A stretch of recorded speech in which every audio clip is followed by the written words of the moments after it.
खबर थोड़ी देर में नारायण साईं की सजा का ऐलान सूरत की कोर्ट में होने वाला है। सजा पर बहस जारी है। नारायण साईं समेत 5 आरोपियों की सजा का ऐलान होगा अब से थोड़ी ही देर के बाद। 2 बहनों से बलात्कार का मामला है ये। 26 अप्रैल को नारायण साईं को ठहराया गया था दोषी और आज 30 अप्रैल को हो जाना है फैसला कि क्या सजा दी जाएगी बलात्कारी नारायण साईं को। तो आसाराम का बेटा नारायण साईं, अब बलात्कार का आरोप उसके ऊपर सिद्ध हो चुका है। आज सूरत सेशन कोर्ट नारायण साईं को बलात्कार का दोषी करार देते हुए आज 30 तारीख को फैसला देगी कि क्या सजा होनी चाहिए नारायण साईं को। नाबालिग शिष्या से बलात्कार के आरोप में पिता आसाराम पहले ही जेल में सजा काट रहा है। आजीवन कारावास की सजा मिली हुई है आसाराम को और अब बेटा उन्हीं के नक्शे कदम पर चलता हुआ अब क्या सजा पाता है ये देखना साफ हो जाएगा अब से कुछ ही देर के बाद। 26 अप्रैल को दोषी ठहराया गया था और आज है 30 अप्रैल जब सजा का ऐलान होना है। सजा क्या मिलती है ये अब से थोड़ी देर के बाद साफ हो जाएगा। थोड़ी देर के बाद ही सजा पर जो चर्चा इस समय बहस जो चल रही है अंदर वो साफ हो जाएगी कि क्या मिलने वाली है। मेरे सहयोगी अरविंद अहमदाबाद से जुड़ गए और जानकारी के साथ। अरविंद, पिता तो पहले ही आजीवन सजा काट रहे हैं, कारावास की सजा काट रहे हैं, अब क्या उम्मीद लगाया जाए? अब से थोड़ी देर के बाद जो फैसला आने वाला है, क्या फैसला दिया जा सकता है बलात्कारी नारायण साईं के खिलाफ?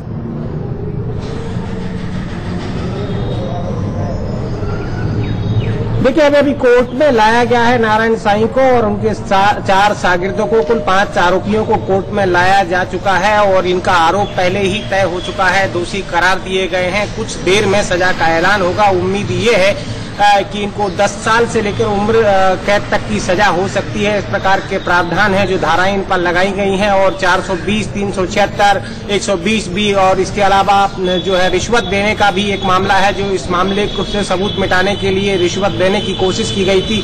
13 करोड़ रुपए की रिश्वत देने की कोशिश की गई थी इस केस को लेकर, तो वो भी एक मामला है। अब नारायण साईं कोर्ट में है क्योंकि नारायण साईं ने अभी कोर्ट से परमिशन मांगी है वकील से बात करने के लिए, जिस पर अभी सुनवाई चल रही है। कुछ देर बाद सजा का ऐलान होगा। नारायण और आसाराम को लेकर नारायण साईं का आपको याद होगा कि 2013 का मामला है, तब इसको लेकर फरार हुआ था नारायण साईं और इसको दिल्ली के बाद से गिरफ्तार किया था। कुछ क्षणों का इंतजार है। इसके नारायण जो है इसको इसके कर्मों की सजा कुछ देर बाद कोर्ट डिसाइड करेगा। कर्मों की सजा कुछ दिनों के बाद अरविंद मिल जाएगी, लेकिन आप के वहां पर सोर्सेज क्या बता रहे हैं? क्योंकि जिस तरह की खबरें आ रही हैं सामने कि हो सकता है आजीवन कारावास मिले, हो सकता है 10 साल की सजा मिले, लेकिन जो धाराएं लगाई हैं उससे क्या साबित होता हुआ नजर आ रहा है? अंदर बहस भी चल रही है कि कितनी सजा मिल सकती है नारायण साईं को।